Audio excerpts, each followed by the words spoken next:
أعوذ بالله من الشيطان الرجيم. بسم الله الرحمن الرحيم. ومن أحسن قولا ممن دعا إلى الله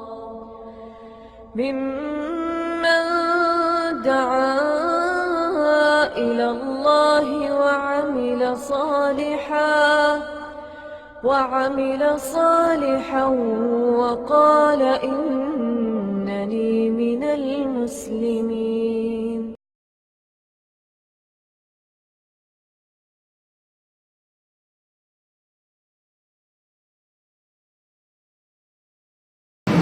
إن الحمد لله نحمده ونستعينه ونستغفره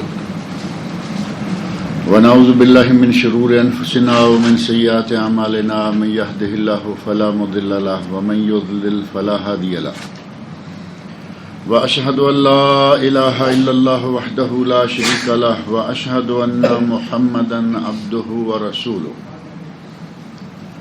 أما بعد فإن خير الحديث كتاب الله وخير الهدي هدي محمد صلى الله عليه وسلم وشر الأمور محدثاتها وكل محدثة بدعة وكل بدعة ضلالة وكل ضلالة في النار.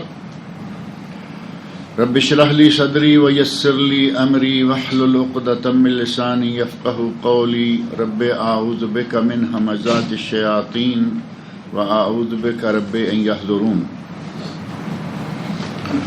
أعوذ بالله السميع العليم من الشيطان الرجيم. لو أراد الله أن يتخذ ولدا لاصطفى مما يخلق ما يشاء سبحانه هو الله الواحد القهار. خلق السماوات والأرض بالحق يكور الليل على النهار ويكور النهار على الليل وسخر الشمس والقمر كل يجري لأجل مسمى ألا هو العزيز الغفار. خلقكم من نفس واحدة ثم جعل منها زوجها وأنزل لكم من الأنعام 8 أزواج يخلقكم في بطون أمهاتكم خلقا من بعد خلق في ظلمات 3. ذلكم الله ربكم له الملك لا إله إلا هو فأنا تصرفون. مشرکین مکہ کے طرح طرح کے عقائد جن کا قرآن کریم میں اللہ رب العزت نے جا بجا رد فرمایا ہے، ان عقائد اور ان معاملات میں سے ہی ایک عقیدہ مشرکین مکہ کا یہ تھا کہ یہ فرشتے جو ہیں یہ اللہ کی بیٹیاں ہیں اور انہیں یہ اللہ کی بیٹیاں مانتے رہے. اور صرف اتنا ہی نہیں بلکہ کہا کہ جنوں کے ساتھ اللہ رب العزت کا ایک رشتہ اور قرابت داری بنا دی اور کہا کہ ان سے جو بچے پیدا ہوتے ہیں وہ فرشتے ہیں اور یہ لڑکیاں ہیں، ساری کی ساری مؤنث ہیں اور تضاد ہیں. اللہ رب العزت نے ان کے اس عقیدے کا رد بڑی سختی سے کیا اور قرآن کریم کے ایک جگہ نہیں بلکہ 6 مقامات پر، مختلف مقامات پر اس عقیدے کا رد کیا، کیونکہ اللہ رب العزت کی توحید، اللہ رب العزت کی وحدانیت میں یہ بہت بڑا رکھنا تھا. بہت بڑی بات ہے کہ اللہ کی اولاد ہے، جبکہ اللہ رب العزت بے نیاز ہے اولاد سے، بے نیاز ہے بیوی سے، بے نیاز ہے کسی بھی شریک سے. تو اس کی اولاد ماننا بہت بڑا شرک، بہت بڑا گناہ. اسی لیے اللہ رب العزت نے اس عظیم گناہ، اس بہت بڑے گناہ کا جا بجا رد فرمایا. اور مشہور سورۃ الاخلاص میں اللہ رب العزت نے فرمایا لم یلد ولم یولد. نہ اللہ کا ماں باپ کا سلسلہ ہے، نہ اللہ کی اولاد کا کوئی سلسلہ ہے. اور اس صورت کو قرآن کریم کے 1/3 کے اجر و ثواب کے برابر بھی اسی لیے قرار دیا گیا کہ وہ صورت پوری کی پوری توحید سے بری ہوئی ہے۔ قل هو اللہ احد، کہہ دیجئے کہ اللہ ایک ہے، اللہ الصمد، اللہ بے نیاز ہے، لم یلد ولم یولد، نہ اس نے کسی کو جنم دیا اور نہ وہ کسی سے جنم دیا گیا، یعنی نہ اس کی کوئی اولاد ہے اور نہ اس کے ماں باپ ہیں۔ ولم یکن لہ کفوا احد، اور اس کی برابری ہمسری کرنے والا بھی کوئی نہیں ہے۔ ایک ایک آیت، ایک ایک لفظ، سارے کے سارے توحید پر دلالت کرنے والے، اور اسی وجہ سے اللہ رب العزت نے اس کو یہ مقام بخشا۔ نبی اکرم صلی اللہ علیہ وسلم نے ارشاد فرمایا کہ سورۃ الاخلاص تعدل ثلث القرآن، سورۃ الاخلاص کو پڑھنے کا ثواب 1/3 قرآن یعنی 10 سپاروں کے برابر ہے۔ اور یہ ثواب 10 سپاروں کے برابر، اہل علم نے اس تقسیم کا بھی تذکرہ کیا کہ یہ تقسیم کیوں ایسے ہوئی، 10 سپاروں کے برابر کیوں کہا گیا۔ قرآن کریم میں 3 مضمون ہیں، ایک ہے توحید اور دوسرا ہے احکام، نماز، روزہ، حج، زکوٰۃ، اور تیسرا ہے ایام، یعنی تاریخ اور واقعات اور قصے جو پہلی امتوں کے، پہلے نبیوں کے، پہلے لوگوں کے قرآن کریم میں بیان کیے گئے ہیں۔ ایام، احکام اور توحید، ان 3 اقسام کو قرآن کریم، 3 اقسام پر قرآن کریم کو تقسیم کیا گیا، تو ایک قسم جو ہے وہ توحید کی ہے، اور یہ صورت توحید سے بری ہوئی ہے، لہذا اللہ رب العزت نے اسے یہ مقام دیا۔ اور حضرت محمد رسول اللہ صلی اللہ علیہ وسلم نے ارشاد فرمایا کہ یہ 1/3 قرآن کے برابر ثواب رکھتی ہے۔ اللہ رب العزت نے مشرکین مکہ کے اس عقیدے کا رد کرتے ہوئے کہ اللہ کی اولاد کیسے ہو سکتی ہے، اللہ کو اولاد کی ضرورت کیوں پڑے گی، اور وہ بھی لڑکیاں، یعنی ہر آدمی یہ خواہش کرے کہ مجھے بیٹا ہو، 1-2 بیٹی ہو جائے، تیسری بیٹی ہونے پر تم اپنی بیوی کو طلاق دے دو کہ تم تو بیٹیاں ہی پیدا کرتی ہو۔ اور ایسے واقعات ہمارے معاشرے میں ہوتے رہتے ہیں، ایک بیٹی ہوئی ناک چڑھایا، دوسری بیٹی ہوئی منہ چڑھایا، تیسری بیٹی کے بعد کیا کریں گے؟ پھر سیدھا طلاق کا اپنا جو فائر ہے وہ مارا، اور اگر کوئی 3 بیٹیوں تک طلاق نہیں دے رہا، ماں باپ شروع ہو جاتے ہیں، یہ بیٹیاں ہی پیدا کرے گی، یہ بیٹیاں ہی پیدا کرے گی، نکالو اسے کوئی اور لے کے آؤ، میں تمہارے لیے دنیا بھر کی لڑکیاں لا سکتی ہوں۔ ایسی مائیں بھی موجود ہیں۔ سارے کا سارا بلیم بھی عورت کو کر دیا، جبکہ عورت کا اس میں 0 برابر بھی کوئی عمل دخل نہیں ہے۔ لڑکی پیدا ہوگی تو مرد کی وجہ سے، اور لڑکا پیدا ہوگا تو بھی مرد کی وجہ سے۔ عورت میں نہ لڑکی ہے نہ لڑکا ہے، عورت دونوں کے لیے برابر ہے۔ یہ قاعدہ کلیہ یہاں میں نے وہ جو میڈیکل والوں نے لکھ کے بتایا نا، وہ پوری ڈیٹیل آپ کے سامنے ایک درس میں رکھی تھی کہ عورت کے پاس یوں سمجھ لیں کہ انڈا ہے اور وہ خالی ہے، شوہر کو اس انڈا میں بیج ڈالنا ہے، لڑکی کا بیج ڈالے گا لڑکی ہو جائے گی، اور لڑکے کا بیج ڈالے گا لڑکا ہو جائے گا، وہ بھی اللہ کے حکم سے ہوگا۔ نہیں تو انڈا موجود ہے بچہ نہیں ہو رہا، انڈا موجود ہے بچہ نہیں ہو رہا، بیج بھی موجود ہے بچہ پھر بھی نہیں ہو رہا۔ اللہ تعالیٰ نے قرآن کریم میں فرمایا ہم جسے چاہیں لڑکیاں دیں، جسے چاہیں لڑکے دیں، جسے چاہیں دونوں دیں، جسے چاہیں دونوں سے محروم کر دیں۔ یہ بھی اللہ رب العزت کی قدرت ہے۔ اللہ نے فرمایا کہ تمہیں لڑکے چاہیے اور میرے لیے بیٹیاں، اور وہ بھی تم نے انبار لگا دیا، کہا کہ یہ سارے فرشتے نعوذ باللہ اللہ کی بیٹیاں ہیں۔ اللہ رب العزت ارشاد فرماتے ہیں لو اراد اللہ ان یتخذ ولدا، اگر اللہ کو اولاد ہی اختیار کرنا ہوتی، اللہ کو اولاد چاہیے ہوتی، لاصطفیٰ مما یخلق ما یشاء، تو اپنی مخلوق میں سے جس کو چاہے وہ چن لیتا۔ تمہاری تو مجبوری ہے کہ لڑکی ہوئی تو قبول کرنی پڑے گی، لڑکا ہوا تو قبول کرنا پڑے گا۔ اب لڑکی کی ماں کو قبول کریں یا نہ کریں، لڑکیاں تو قبول کرتے ہیں نا، ماں کو نکال دیتے ہیں، لڑکیاں رکھ لیتے ہیں۔ یہ تمہاری مجبوری ہے۔ اللہ نے فرمایا کہ میری تو کوئی مجبوری نہیں، اگر مجھے اولاد ہی رکھنا ہوتی، اولاد ہی چاہیے ہوتی، تو میں اپنی مخلوق میں سے جس کو چاہتا اختیار کر لیتا۔ لَاصْطَفَىٰ مِمَّا يَخْلُقُ مَا يَشَاءُ، اگر اللہ کو اولاد ہی مطلوب ہوتی تو وہ چن لیتا اپنی مخلوق میں سے جس کو چاہتا، اس کو اپنی اولاد بنا لیتا۔ سبحانہ، اللہ پاک ہے اولاد سے، اللہ پاک ہے اس قسم کی تمام کمزوریوں سے، اس قسم کے تمام نقائص سے کہ اللہ کو کسی کی مدد کی ضرورت چاہیے، اللہ کو اپنا نسب چلانا ہے، اللہ کو اپنا نام رکھنا، اللہ تمام اس قسم کی کمزوریوں سے پاک ہے۔ سبحانہ، وہ پاک ہے، هو الواحد القہار، وہ اکیلا ہے، هو الواحد قل هو اللہ احد، اللہ ایک ہے اور اس کے ساتھ کوئی دوسرا ایسا نہیں ہے، وہ بالکل اکیلا ہے اور قہار ہے، یعنی زبردست ہے، قوت والا ہے۔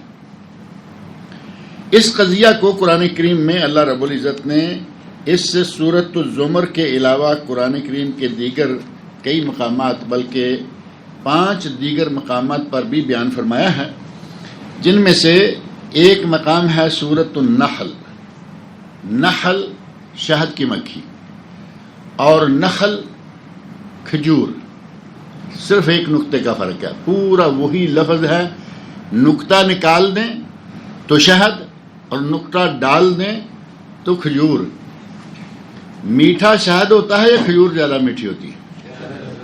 کہتے بھی ہیں، ہے بھی، اور دونوں چیزیں بابرکت ہیں، دونوں جنت میں بھی موجود ہیں، لیکن میٹھا زیادہ شہری معروف ہے اور اسی میں زیادہ برکتیں بھی ہیں، نحل۔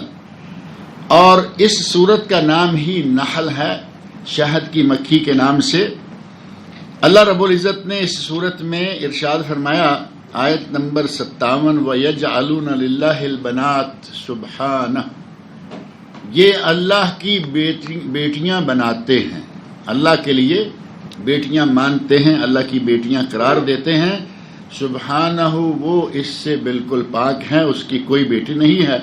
وَلَهُم مَا يَشْتَهُونَ، اللہ کے لیے بیٹیاں قرار دیتے ہیں اور اپنے لیے جو چاہتے ہیں ان کو وہ چاہیے، اور اپنے لیے ان کو کیا چاہیے؟ بیٹا چاہیے۔ اگر بیٹا نہیں ہے تو یہ اس عورت کو گھر میں رکھنے کے لیے تیار نہیں ہوتے۔ اللہ رب العزت فرما رہے ہیں، میں پاک ہوں، سبحانہ، میں اس سے پاک ہوں اولاد سے، وَيَجْعَلُونَ لِلَّهِ الْبَنَاتِ سُبْحَانَهُ، اور یہ اللہ کے لیے بیٹیاں بناتے، بیٹیاں شمار کرتے، قرار دیتے ہیں، وہ اس سے پاک ہے۔ وَلَهُم مَا يَشْتَهُونَ، اور یہ جو چاہیں ان کو وہ ملنا چاہیے۔ وَإِذَا بُشِّرَ أَحَدُهُمْ بِالْأُنثَىٰ ظَلَّ وَجْهُهُ مُسْوَدًّا وَهُوَ كَظِيمٌ، اللہ کے لیے کہتے ہیں کہ سارے کے سارے فرشتے اللہ کی بیٹیاں ہیں، جن کی کوئی گنتی نہیں، کوئی شمار ہی نہیں ہے، اور ان کے یہاں اگر صرف ایک بیٹی پیدا ہو جائے، اللہ فرما رہے ہیں ظَلَّ وَجْهُهُ مُسْوَدًّا، اس کا منہ کالا ہو جاتا ہے۔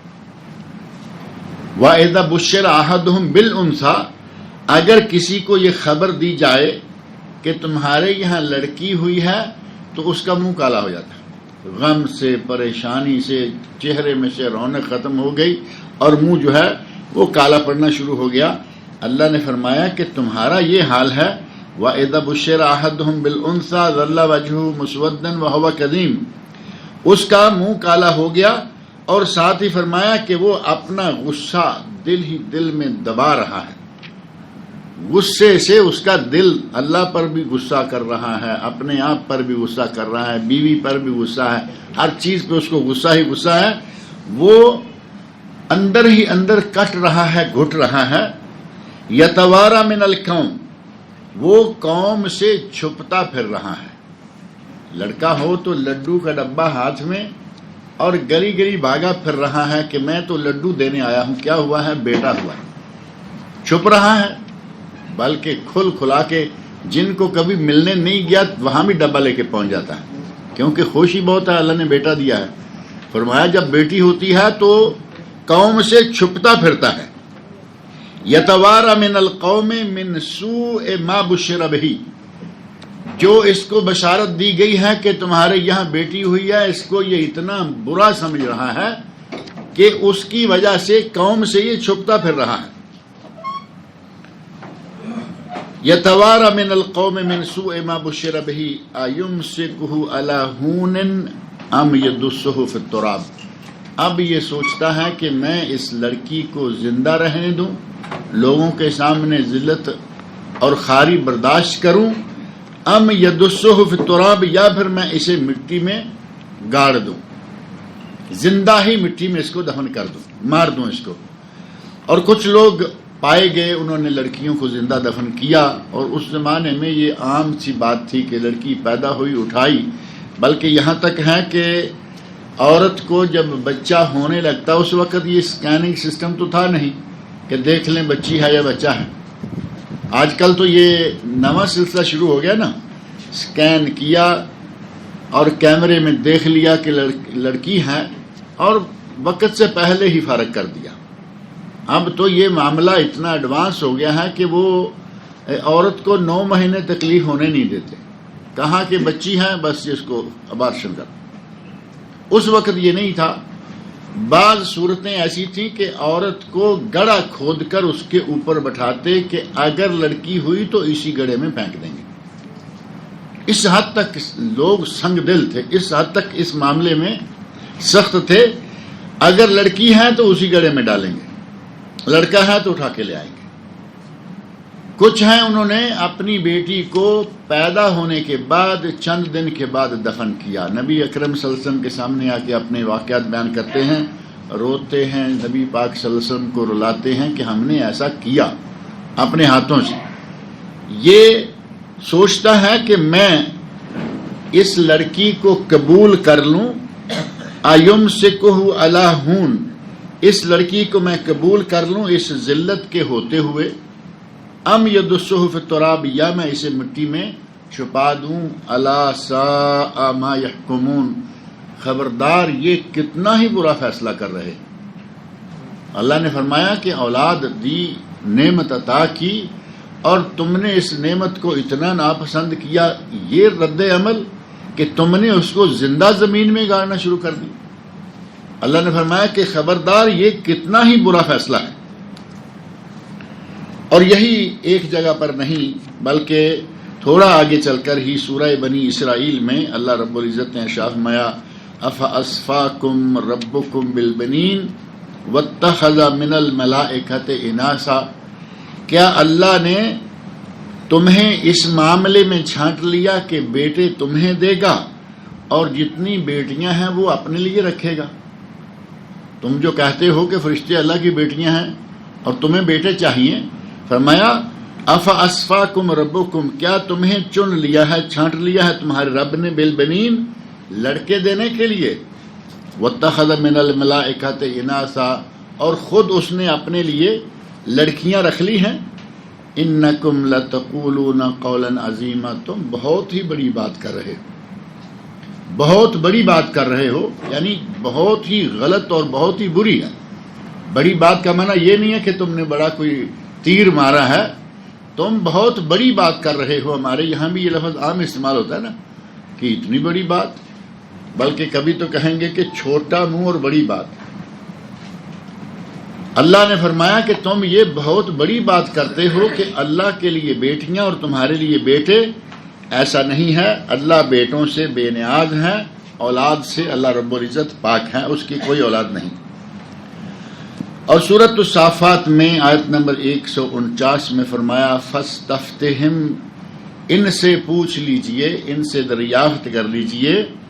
یہ جو کہتے ہیں کہ اللہ کی بیٹیاں ہیں یہ فرشتے، ان سے دریافت کر لیجئے الربک البنات ولہم البنون، کیا تمہارے رب کی ساری یہ بیٹیاں ہیں اور تمہارے بیٹے ہیں؟ ام خلقنا الملائکۃ اناثا وہم شاہدون، یا پھر یہ کہ فرشتوں کو ہم نے واقعی لڑکیاں بنایا ہے، کیا یہ اس بات کو دیکھ رہے تھے؟ فرشتوں کو جو کہتے ہیں کہ لڑکیاں ہیں، انہوں نے فرشتہ دیکھا ہے؟ یا جب فرشتوں کی تخلیق اللہ نے فرمائی یہ وہاں موجود تھے؟ یا فرشتوں میں انہوں نے کوئی ایسی علامت دیکھی ہے جو عورتوں کے ساتھ خاص ہو؟ اللہ نے فرمایا کہ یہ کیا کر رہے ہیں. ام خلقنا الملائکۃ اناثا، کیا ہم نے فرشتوں کو مؤنث مادہ پیدا کیا وہم شاہدون، یہ دیکھ رہے تھے. یعنی کس برتے پر اتنی بڑی بات کہہ دیتے ہیں کہ یہ فرشتے جو ہیں وہ لڑکیاں ہیں اور اللہ کی بیٹیاں ہیں. الا انہم من افکہم لیقولون ولد اللہ، فرمایا خبردار ہو جاؤ، متنبہ ہو جاؤ.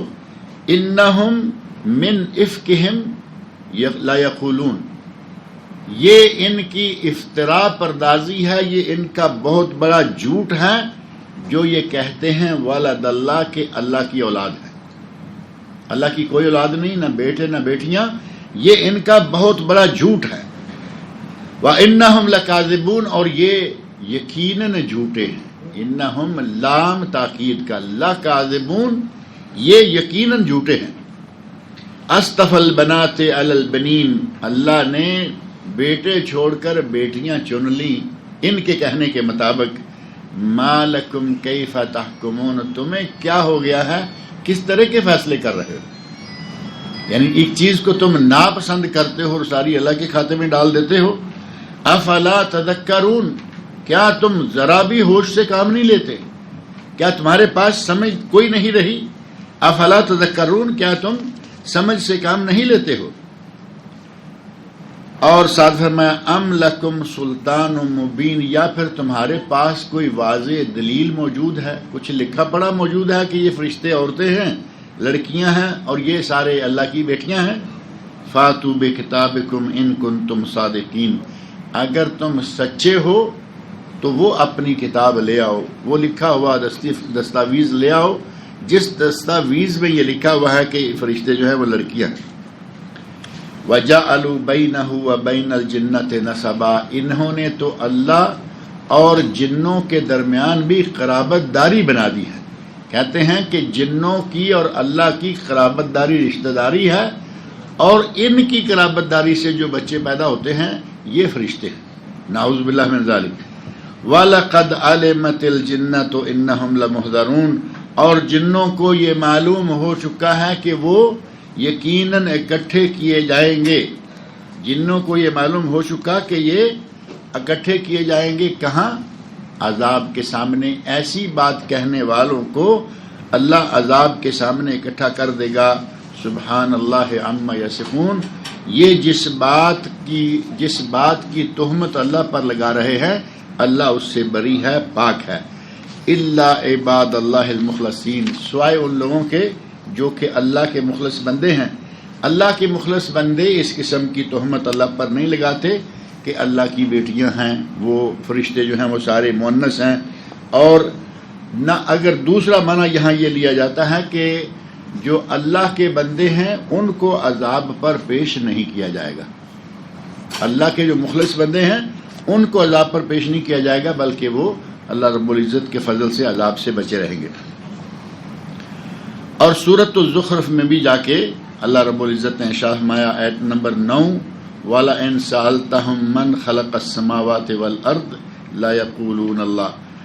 اور آیت نمبر 16 میں شروع کیا، فرمایا ام اتخذ مما یخلق بنات، کیا اللہ نے اپنی مخلوق میں سے جو بنائیں ان میں سے اپنے لیے لڑکیاں اختیار کر لیں. وَأَصْفَاكُمْ بِالْبَنِينَ، اور تمہارے لیے بیٹے چن لیے.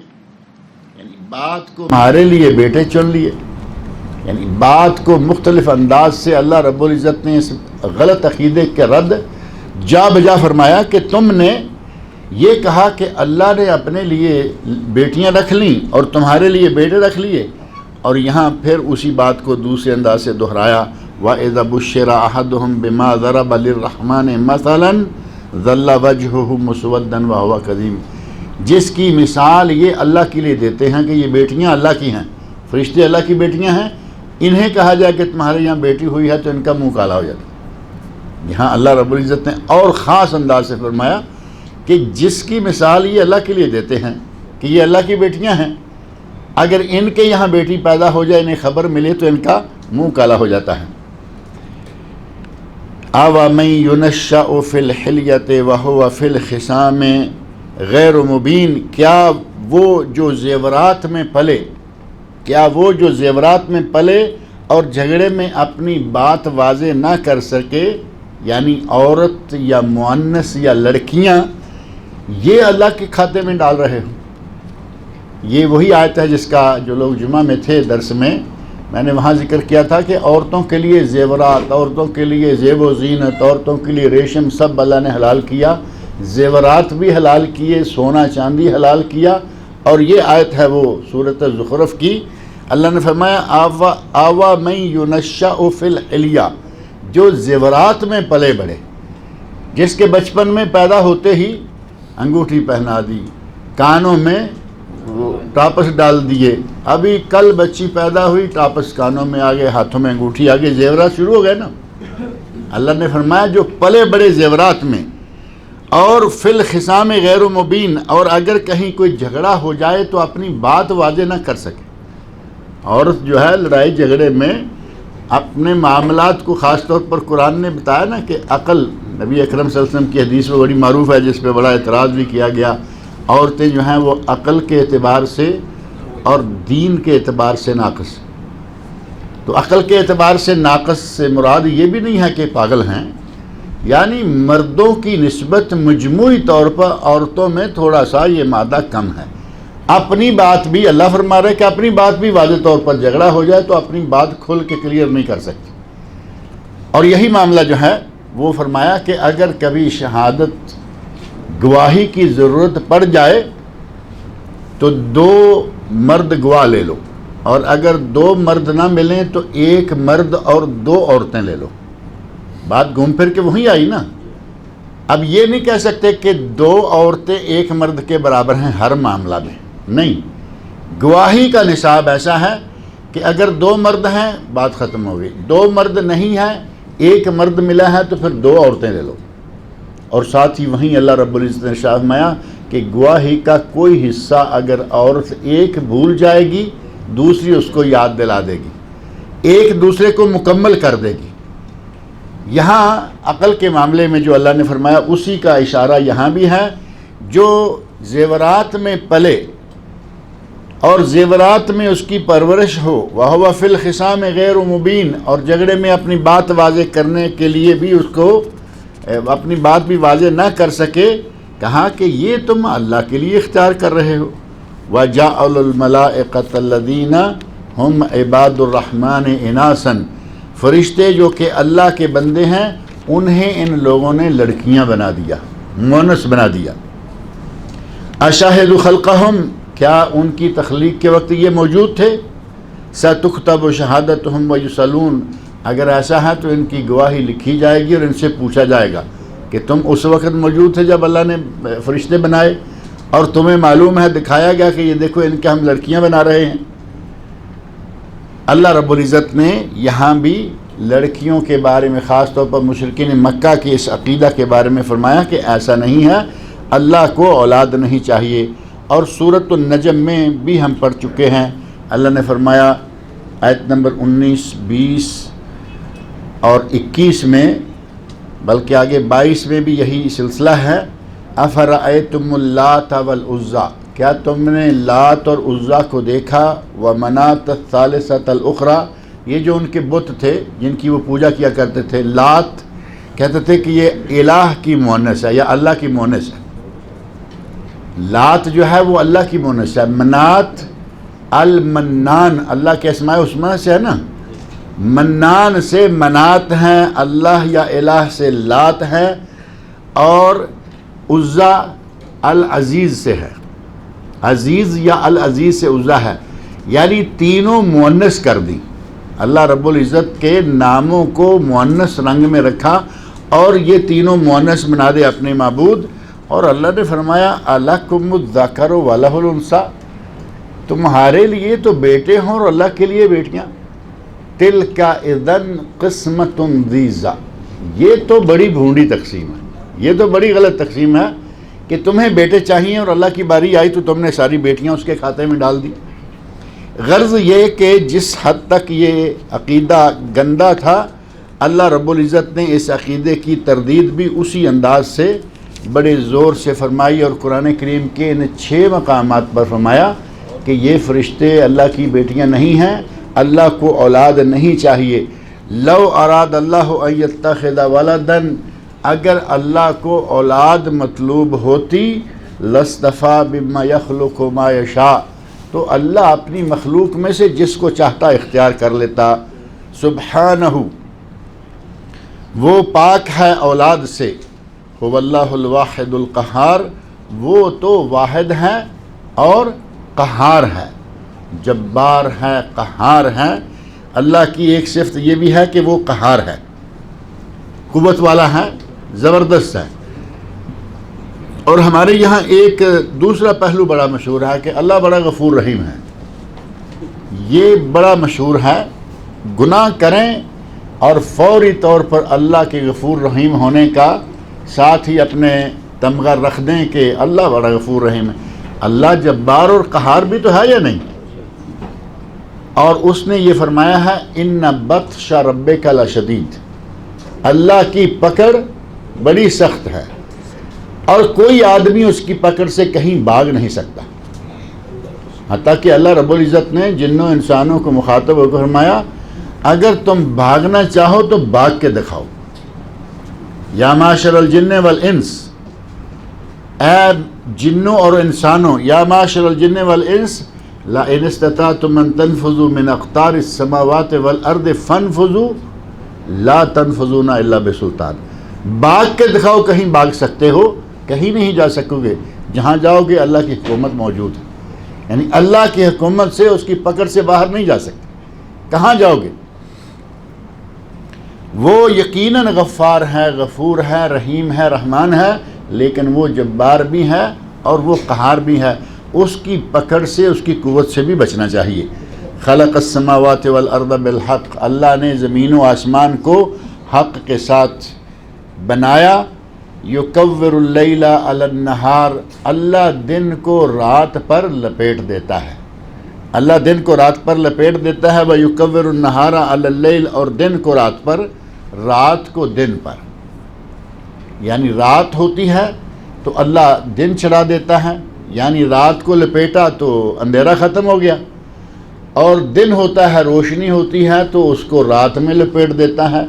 جب اللہ رب العزت نے دن کو لپیٹا رات میں تو پھر رات ہو گئی اور روشنیاں ختم ہو گئیں۔ اللہ نے فرمایا کہ دن کو دن کرنا، رات کو رات کرنا، یا دن اور رات یہ دونوں اللہ کی مرضی سے بن رہے ہیں، ہو رہے ہیں۔ وَسَخَّرَ الشَّمْسَ وَالْقَمَرَ، اللہ نے آسمان پر چاند اور سورج اور چاند، ان دونوں کو بھی اللہ رب العزت نے مسخر کر رکھا ہے، کام لگا رکھا ہے۔ یہ دونوں کام کر رہے ہیں یا نہیں؟ سورج اور چاند پوری پابندی کے ساتھ ذمہ داری پوری کر رہے ہیں۔ اللہ نے جو ذمہ داری لگائی ہے کہ یہاں سے چڑھنا ہے اور یہاں ڈوبنا ہے، چاند اپنے مدار پر، سورج اپنے مدار پر، اور باقاعدہ وہ چل رہے ہیں، کام کر رہے ہیں۔ کل یجری لاجل مسمی، ایک مقررہ وقت پر یہ ساری چیزیں چل رہی ہیں، اپنا کام کر رہی ہیں۔ یہاں اللہ رب العزت نے چاند اور سورج کے ساتھ ہی فرمایا کل یجری لاجل مسمی، کہ یہ چلتے ہیں۔ اور مجھے قرآن کریم میں کہیں یہ نہیں ملا کہ ساتھ ہی کہیں زمین کا ذکر بھی کیا گیا ہو اور کہا ہو یہ چلتی ہے۔ یہ گول والے تو کہتے ہیں نا، زمین گول ہے اور کہتے ہیں کہ یہ بھی چلتی ہے، گھومتی ہے، بلکہ کہتے ہیں کہ چاند سورج کے گرد، سورج چاند کے گرد، زمین دونوں کے گرد، دونوں تیز، کیا کیا کس کس کے گرد چلتا ہے، اور کہتے ہیں کہ یہ اسی کی وجہ سے یہ گرہن لگتا ہے۔ وہ باقاعدہ فوٹو بنا کے، فرسٹ کلاس قسم کے فوٹو جما کے لوگوں کو بتا دیں گے، کہیں گے دیکھو یہ سورج ہے، اور سورج کے بعد آگے اگر زمین آ گئی تو سورج کی روشنی جو ہے وہ ظاہر ہے کہ آگے چاند پر نہیں پڑ سکے گی۔ یہاں سورج بنایا، یہاں زمین بنائی اور یہاں چاند، کہا کہ زمین نے سورج کی روشنی چاند پر جانے سے روک لی تو کیا ہو گیا؟ چاند گرہن ہو گیا۔ اور اگر کوئی ایسا شکل بنتی ہے کہ سورج جو ہے اس پہ جا کے تھوڑا سا نشان بنا، اس نے کیسے زمین نے اب روشنی سورج کی کیسے چھین لی، وہ یہ سورج گرہن ہو گیا۔ اللہ رب العزت نے چاند کو اور سورج کو جس کام لگایا ہے وہ کام لگے ہوئے ہیں، کر رہے ہیں، اور ان سے روشنی لینا یا نہ لینا یہ ان کے آپس میں ٹکراؤ کا نتیجہ قطعاً نہیں ہو سکتا، اللہ رب العزت کے حکم سے ہوتا ہے، اور اس کے دلیل صحیح بخاری شریف کی حدیث موجود ہے۔ صحیح بخاری میں نبی اکرم صلی اللہ علیہ وسلم کے عہد مبارک میں، بلکہ خاص اس دن جس دن نبی صلی اللہ علیہ وسلم کا بیٹا حضرت ابراہیم رضی اللہ تعالی عنہ، شیرخوار بیٹا، دودھ پینے کی عمر کا بیٹا فوت ہوا، تو اس دن گرہن لگ گیا۔ بیٹا فوت ہوا، نبی اکرم صلی اللہ علیہ وسلم آنسو بہا رہے ہیں، بیٹا ہاتھ میں ہے، سانسیں ٹوٹ رہی ہیں، ٹوٹ گئیں، ہاتھ میں بیٹے کی جان نکل گئی۔ مختار کل کہنے والوں کو میں کبھی کبھی یہ واقعہ سنا کے کہتا ہوں کہ تم کہتے ہو کہ نبی مختار کل ہیں، بلکہ تمہارے تو چھوٹے بڑے سارے ہی مختار کل، ہر بندہ ہر کام ان کا کر سکتا ہے۔ اگر ان بندوں کو چھوڑ دو، نبی پاک ہی مختار کل ہوتے، ایک ہی بیٹا تھا اس وقت۔ جس وقت حضرت ابراہیم فوت ہو رہے ہیں اس وقت نہ قاسم تھا، نہ طیب تھا، نہ طاہر تھا، نہ عبداللہ تھا، اگر الگ الگ بیٹے مانے، ورنہ قاسم اور عبداللہ یہ دونوں فوت ہو چکے ہیں۔ اس وقت اکیلا ابراہیم، اکلوتا بیٹا جس کو کہتے ہیں، اگر مختار کل ہوتے تو اپنے بیٹے کو بچا لیتے کہ ایک ہی بیٹا ہے اور وہ بھی مر جائے، نہیں بچا سکے۔ اس دن گرہن لگا، لوگوں نے کہنا شروع کر دیا کہ دیکھو اللہ کے نبی کا بیٹا فوت ہوا تو آسمان کی مخلوق کو بھی دکھ ہوا، گرہن کو دکھ کا نام دیا۔ نبی اکرم صلی اللہ علیہ وسلم تک یہ بات پہنچی تو آپ نے صحابہ کرام کو اکٹھے کیا، نماز پڑھی، 2 رکعت نماز، جو کہ صلاۃ الکسوف اور صلاۃ الخسوف۔ چاند گرہن ہو تو صلاۃ الخسوف، سورج گرہن ہو تو صلاۃ الکسوف۔ کہاں فرق ہے؟ خا اور کاف میں۔ خا ہے یہ چاند کے لیے اور کاف ہے سورج کے لیے، خسوف اور کسوف۔ نبی صلی اللہ علیہ وسلم نے فرمایا کہ جب کبھی ایسا ہو، کسی کو گرہن لگے، نماز پڑھو۔ نبی اکرم صلی اللہ علیہ وسلم نے نماز پڑھائی۔ نماز پڑھنے کے بعد آپ نے چھوٹا سا خطبہ ارشاد فرمایا اور فرمایا ان الشمس والقمر آیتان من آیات اللہ لا ینخسفان لموت احد ولا لحیات۔ یہ چاند اور یہ سورج اللہ کی نشانیاں ہیں، یہ کسی کی موت و حیات سے گہناتے نہیں، ان کو کسی کی موت و حیات سے، کسی خوشی اور کسی غم سے ان کو یہ نہیں ہوتا، یہ اللہ کی نشانیاں ہیں۔ اللہ کی نشانیاں کچھ کبھی غلط نظم میں آ جائیں اور ایک کو دوسرے پر سایہ ڈال کے یہ گہنا دیں، کیا یہ ممکن ہے؟ نشانیاں اللہ کی ہوں اور نظام ایسا بن جائے کہ کبھی یہ، ہمارے سائنسدان بھی پتہ نہیں کیا کچھ کرتے رہتے ہیں اور ہم بڑی آسانی سے مان لیتے ہیں۔ اللہ رب العزت فرما رہے ہیں کل یجری لاجل مسمی، ان میں سے ہر کوئی اپنے اپنے مدار پر ایک مقررہ مدت تک کے لیے چل رہا ہے۔ اللہ رب العزت نے طے شدہ مدت تک ان کو چلانے کا حکم دے رکھا ہے، چل رہے ہیں۔ جب اللہ کا حکم ہوگا یہ ختم ہو جائیں گے، رک جائیں گے، مٹ جائیں گے، وہ اللہ کا حکم جب ہوگا۔ اللہ هو العزیز الغفار، خبردار رہو، متنبہ رہو کہ اللہ بہت ہی غالب، تمام کاموں کے کرنے پر وہ غالب ہے، ہر کام وہ کر سکتا ہے، اور غفار ہے، بہت ہی زیادہ بخشنے والا ہے۔ اللہ غالب بھی ہے اور بخشنے والا بھی ہے۔ خلقکم من نفس واحدہ، اس نے تمہیں ایک جان سے پیدا کیا، ثم جعل منها زوجہا، ایک جان سے پیدا کیا۔ وہ ایک جان جو ہے وہ معروف ہے کہ آدم علیہ السلام کی ہے، سارے کے سارے آدم علیہ السلام سے پیدا ہوئے نا۔ اللہ رب العزت نے آدم علیہ السلام کو پیدا کیا اور فرمایا کہ پھر ان سے آگے سلسلہ چلا، اور نبی صلی اللہ علیہ وسلم فرماتے ہیں کلکم لآدم و آدم من تراب، تم سارے کے سارے آدم کی اولاد ہو، اور آدم علیہ السلام جو ہیں وہ مٹی سے تھے۔ آدم علیہ السلام مٹی سے تھے، ان کی اولاد اب مٹی ہوئی نا ساری۔ بظاہر ہم گوشت پوست کے انسان ہیں، لیکن ہماری اصل مٹی ہے۔ اللہ رب العزت نے بعد کا نظام جو ہے وہ مٹی کے بجائے نطفے سے، پانی سے، یہ اللہ نے اپنی مرضی سے نظام دیا، لیکن فرمایا کہ خلقکم من نفس واحدہ، اللہ نے تمہیں ایک جان سے، ایک شخص سے، آدم علیہ السلام سے بنایا، ثم جعل منها زوجہا، پھر ان سے ان کا جوڑا بنایا۔ آدم علیہ السلام مرد ہیں اور حوا علیہ السلام عورت ہیں، جوڑا بن گیا نا. اب یہ میاں بیوی کا جوڑا بن گیا اور انسان کا آغاز جو ہے یہاں سے آگے نسل چل پڑی، آغاز شروع ہو گیا. ثم جعل منها زوجها وانزل لكم من الانعام ثمانیة ازواج. فرمایا کہ پھر اللہ نے تمہارے لیے 8 جوڑے یا 8 جانور نازل کیے. انعام میں سے 8 جو پہلے ایک دن یہاں ذکر کیا نا کہ اللہ رب العزت نے 8 جانور، اونٹ، گائے، بھیڑ، بکری، 2 ہیں، 8 ہو گئے. ایک نر ہے، ایک مادہ ہے، 4 ہیں. یہ 8 جانور اللہ نے فرمایا کہ وَأَنزَلَ لَكُم مِّنَ الْأَنْعَامِ ثَمَانِيَةَ أَزْوَاجٍ. اللہ نے جانوروں میں سے یا چوپایوں میں سے 8 جانور جو ہیں وہ نازل کیے.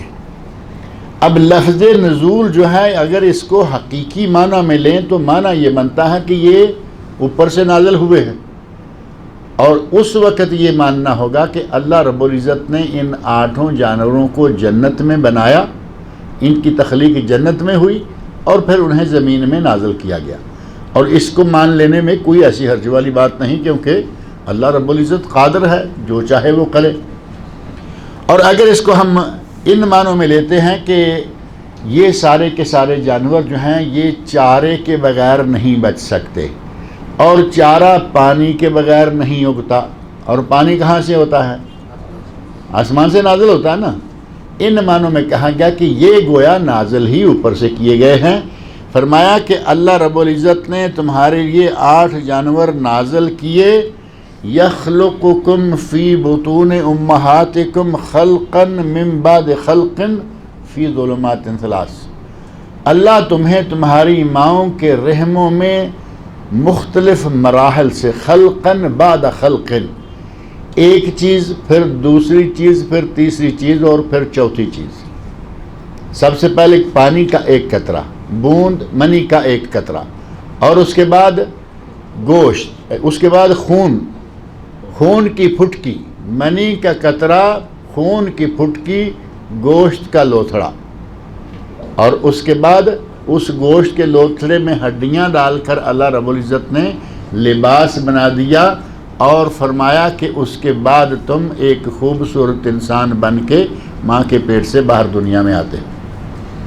فرمایا کہ اللہ رب العزت نے تمہیں یخلقکم، وہ تمہیں بناتا ہے، تمہاری تخلیق کرتا ہے، فی بطون امہاتکم، تمہاری ماؤں کے پیٹوں میں، خلقا من بعد خلق، ایک تخلیق کے بعد دوسری تخلیق. اور ان کا باقاعدہ اللہ رب العزت نے نطفہ اور علقہ اور مضغہ اور اس کے بعد پورا انسان، ان چاروں مراحل کا قرآن کریم کے مختلف مقامات پر اللہ نے ذکر کیا ہے. فرمایا یہ سارے مراحل انسان گزارتا ہے اللہ کے حکم سے فی ظلمات 3 اندھیروں میں. یعنی آدمی یہ جو مراحل ہیں چاروں، نطفہ، علقہ، مضغہ اور اس کے بعد عظامت لحم، یہ سارے کے سارے مراحل 3 اندھیروں میں ہوتے ہیں. اور وہ 3 اندھیرے جو ہیں وہ تو معروف ہیں، ماں کے پیٹ کا اندھیرا ہے، اور رحم جو کہ مستقل پیٹ کے اندر چیز ہے اس کا اندھیرا ہے، اور تیسری چیز ہے مشیمہ. مشیمہ وہ جھلی ہے جس کے اندر بچہ لپٹا ہوا ہوتا ہے. اللہ رب العزت دیکھو کتنا محفوظ، کتنی صفائی ستھرائی اور کتنی حفاظت کے ساتھ اسے رکھا ہوتا ہے. ایک جھلی پہلے ہے، باریک جھلی جس میں بچہ ہے، اس میں کوئی ایسی ویسی چیز ماں کے پیٹ سے داخل نہیں ہو پاتی. اور اس کے بعد رحم ہے، رحم کے بعد پیٹ ہے. ان 3 اندھیروں میں اللہ رب العزت انسان کو 4 مراحل سے گزارتا ہے، اور جیسے ہی یہ پورا انسان بنتا ہے دنیا میں اللہ تعالیٰ اس کو نازل کر دیتا ہے، دنیا میں اللہ تعالیٰ بھیج دیتا ہے. ذالکم اللہ ربکم، یہ ہے تمہارا رب. اللہ رب العزت نے اپنی قدرت کا چھوٹا سا ایک نظارہ دکھایا، کہا کہ اس طرح 3 اندھیروں میں تمہیں اللہ 4 مراحل سے گزار کر انسان بناتا ہے. تو یہ ہے تمہارا رب. لہ الملک، بادشاہی اسی کے لیے ہے. ہر چیز کا بادشاہ، ہر چیز کا مالک خالق وہی ہے. لا الہ الا ہوا، اللہ ایک ہے، اس کے سوا کوئی معبود نہیں ہے. لا الہ الا ہوا، کوئی الہ، کوئی معبود نہیں ہے سوائے اس کے. فَأَنَّا تُصْرَفُونَ، تو پھر تم کہاں بھٹکتے بہکتے پھرتے ہو. آدمی غور کرے، توجہ کرے کہ اللہ نے کس انداز سے انسان کو بنایا اور دنیا میں بھیجا، اور اس کا کوئی آدمی انکار نہیں کر سکتا. جیسے مشرکین مکہ کہتے ہیں کہ زمین و آسمان اللہ نے بنائے. قرآن کریم میں جا بجا اللہ نے فرمایا ان سے پوچھو زمین و آسمان کس نے بنائے، ان سے پوچھو زمین و آسمان چلاتا کون ہے، ان سے پوچھو کہ آسمان سے بارشیں نازل کر کے تمہارے لیے رزق کا انتظام کون کرتا ہے. ساری باتیں مانیں گے، کہیں گے اللہ کرتا ہے. فرمایا اسی اللہ نے تمہیں بنایا، 3 اندھیروں میں 4 مراحل سے گزار کر ایک انسانی شکل عطا کی، دنیا میں لایا. اب تم کہاں بھٹکتے پھر رہے ہو، کبھی داتا دربار، کبھی نظام الدین اولیاء، اور کبھی یہاں اور کبھی وہاں. جو اتنی کائنات کا خالق اور مالک ہے اسی کے سامنے جھکو. وہی اس لائق ہے کہ ہر قسم کی عبادت اس کے لیے کی جائے. جب ساری قدرتوں کا مالک وہ ہے، اس پورے جہان کو چلانے والا وہ ہے، تمہارے سارے کام کرنے والا وہ ہے، کہاں بھٹکتے پھرتے ہو. فَأَنَّا تُصْرَفُونَ، تو پھر کہاں بھٹک رہے ہو، کہاں بہک رہے ہو. ان تکفروا فإن اللہ غنی عنکم، اگر کفر کرو گے تو اللہ بے نیاز ہے. اگر کفر کرو گے تو اللہ کا کیا بگاڑو گے. اللہ رب العزت نے بالکل سادہ انداز میں کہا اگر کفر کرو گے تو میرا کیا بگاڑ لو گے. اور نبی اکرم صلی اللہ علیہ وسلم باتیں ہیں نا کہ اللہ رب العزت نے ایک قدسی حدیث میں ارشاد فرمایا ہے کہ اگر یہ بندے ایک میدان میں اکٹھے ہو جائیں، اور سارے کے سارے، کافی طویل حدیث ہے صحیح مسلم کی، اور یہ سورہ ابراہیم میں بھی یہ بات اللہ نے کہی. یہی جو کلمات یہاں ہیں نا اللہ رب العزت کے، ان تکفروا فإن اللہ غنی عنکم، اگر کفر کرو گے تو اللہ تم سے بے نیاز ہے. کفر کرو گے اللہ کا کیا بگاڑ لو گے، نیکیاں کرو گے تو اللہ کا کیا سنوارو گے. اللہ تو بے نیاز ہے ہر کسی. یہی بات اللہ رب العزت نے سورہ ابراہیم کی آیت نمبر 8 میں بھی فرمائی. وقال موسیٰ، موسیٰ علیہ السلام نے اپنی قوم سے کہا تھا ان تکفروا انتم ومن فی الارض جمیعا، اے میری قوم کے لوگوں، اے فرعونیوں، اے فرعون کے ماننے والوں، اگر تم کفر کرو گے اور روئے زمین کی ہر چیز کفر کر گزرے، فإن اللہ غنی حمید، اللہ بے نیاز ہے اور اللہ تعریفوں کے مالک ہے. اللہ کا تم کیا بگاڑو گے. صحیح مسلم میں حدیث ہے، اور اس حدیث قدسی میں اللہ تعالیٰ فرماتا ہے یا عبادی لو ان اولکم و آخرکم و انسکم و جنکم، اگر تم میں سے پہلا اور آخری، آدم علیہ السلام سے لے کر قیامت تک آنے والے سارے انسان، و جنکم و انسکم، سارے جن اور سارے انسان اکٹھے ہو جائیں، کانوا علی اتقى قلب رجل، جو سب سے نیک ترین انسان، متقی ترین ہو سکتا ہے، سارے اسی طرح کے ہو جائیں. تقوی میں سب الگ الگ درجات پر ہے نا. فرمایا جو سب سے اعلیٰ درجے کا متقی ہو سکتا ہے، سارے کے سارے لوگ اسی درجے پر پہنچ جائیں. ما زاد ذالک فی ملکی شیئا، تو اس سے میرے ملک میں ذرہ برابر اضافہ نہیں ہوگا. سارے نیک ہو جاؤ گے، مجھے کوئی فائدہ نہیں ہے. لو ان یا عبادی لو ان اولکم و آخرکم و انسکم و جنکم کانوا علی افجر قلب رجل واحد منکم، اے جنوں، اے انسانوں، اے پہلے اور اے آخری اور سارے لوگوں، اگر دنیا کے سب سے بدترین گناہ گار افجر، فاجر، فاسق و فاجر انسان جیسے سب ہو جائیں، سارے کے سارے ایک ہو جائیں، ما نقص ذلک فی ملکی شیئا، تو اس سے میری بادشاہی میں ذرہ برابر کمی نہیں ہوگی. سارے نیک ہو جاؤ گے تو میری حکومت بڑھے گی نہیں، میری حکومت میں کچھ اضافہ نہیں ہوگا. سارے بدکار ہو جاؤ گے، میری حکومت میں کوئی کمی نہیں آئے گی. یا عبادی لو ان اولکم و آخرکم و انسکم و جنکم، اے میرے بندو اگر تم پہلے اور آخری انسان اور جن سارے کے سارے قاموا فی صعید واحد، سارے کے سارے ایک میدان میں اکٹھے ہو جائیں، فسألونی، اور مجھ سے سوال کرنے لگیں، مانگنے لگیں، ہر کوئی اپنی اپنی زبان میں اپنی اپنی طلب پیش کرے۔ اب اندازہ کرو اللہ رب العزت کی قدرتوں کا، ہمارے ساتھ 3-4 آدمی اکٹھے بات کرنا شروع کر دیں، چاروں کی سمجھ نہیں آتی، ایک کی آنا تو دور کی بات ہے، پھر چاروں کی نہیں آتی۔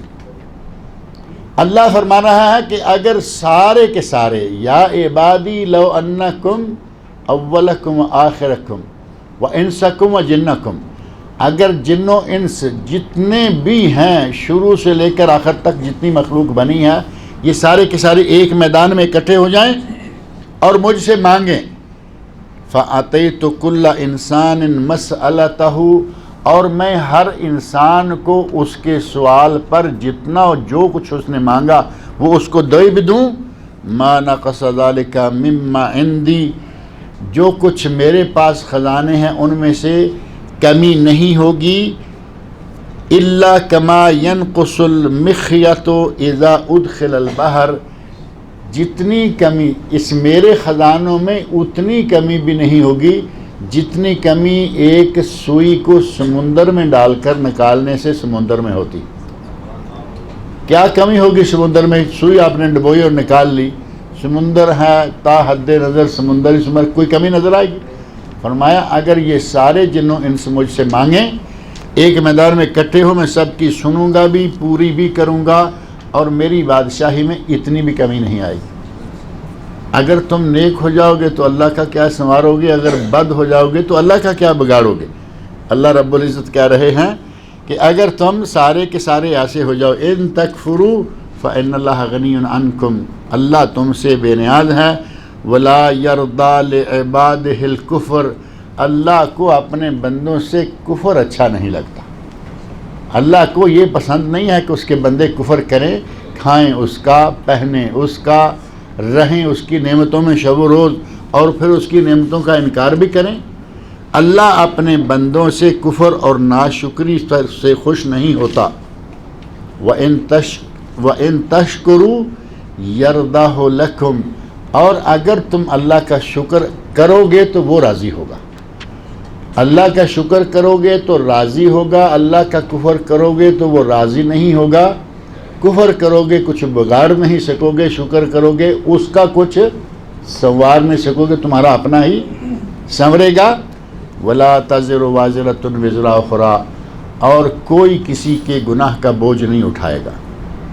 گناہ میں کروں گا اس کا مجھے ہی بھگتنا ہوگا، میرے ماں باپ، میری اولاد، ان کا کوئی تعلق نہیں۔ اور یہ بات یہاں سورۃ الزمر کے علاوہ اللہ رب العزت نے سورۃ النجم میں اور سورۃ فاطر، سورہ بنی اسرائیل اور سورۃ الانعام، یعنی قرآن کریم کے 5 مقامات پر یہی فرمایا، لا تزر وازرۃ وزر اخرى ولا تزر وازرۃ وزر اخرى والا تزر وازرۃ وزر، لا سے آگے پہلے وا ہے، اللہ ہے، لیکن لا تزر وازرۃ وزر اخرى، کوئی کسی کا بوجھ نہیں اٹھائے گا، کوئی کسی کے گناہ کی پاداش میں رگڑا نہیں جائے گا۔ ثم الی ربکم مرجعکم، پھر تمہارا لوٹ کر جانا تمہارے رب کی طرف ہی ہے۔ فَيُنَبِّئُكُم بِمَا كُنتُمْ تَعْمَلُونَ، وہ تمہیں بتائے گا کہ تم کیا کرتے رہے ہو۔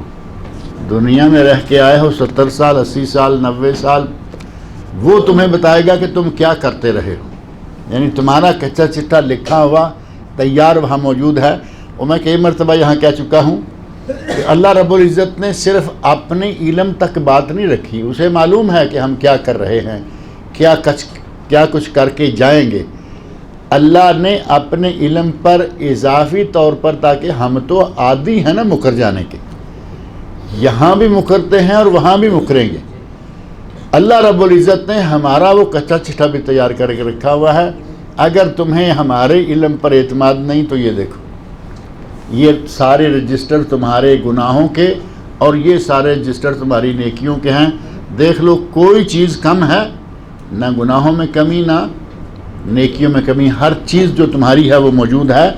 اللہ رب العزت فرما رہے ہیں ثم الی ربکم مرجعکم فینبئکم بما کنتم تعملون، تمہیں پلٹ کر پھر اپنے رب کے پاس ہی جانا ہے اور وہ تمہیں بتائے گا کہ تم کیا کرتے رہے ہو۔ بما کنتم تعملون، کیا کچھ کرتے رہے ہو، کیا عمل کر کے آئے ہو۔ انہ علیم بذات الصدور، وہ سینوں کی جاننے والا ہے، وہ سینوں کی جاننے والا ہے، لیکن اس کے ساتھ ساتھ ہی اس نے یہ ہماری عقل میں آسانی سے سمجھ آنے والی چیز ہے نا، وہ رجسٹر بھی رکھے ہوئے ہیں اور رجسٹر بھی تیار ہو رہے ہیں۔ ساتھ ساتھ ہمارا جو ڈیلی سروس چل رہی ہے نا، اللہ رب العزت نے ان منٹس کو لکھنے کے لیے 2 فرشتے مقرر کر رکھے ہیں۔ ایک کو کہا کہ نیکیاں کرے لکھتے جاؤ، دوسرے کہا کوئی غلط کام کرے تو لکھتے جاؤ۔ ہمارا ایجنڈا مکمل تیار ہو کے قیامت کے دن ہمارے سامنے رکھ دیا جائے گا۔ اللہ رب العزت سے میری دعا ہے کہ وہ مجھے، آپ سب کو، تمام مسلمانوں کو قرآن کریم پڑھنے، سننے، سمجھنے اور اس کے احکام پر عمل کرنے کی توفیق عطا فرمائے۔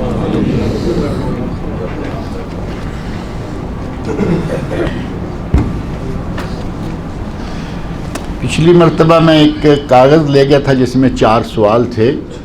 کاغذ میری جیب میں ہے، لیکن مجھے میسج آیا ہے کہ میں آج اس درس میں نہیں ہوں گا۔ مجھے نہیں معلوم کون صاحب ہیں، انہوں نے کہا کہ میں اس میں درس میں نہیں ہوں گا، لہٰذا اس درس میں اس کا جواب نہ دیں، اگلے میں دیں۔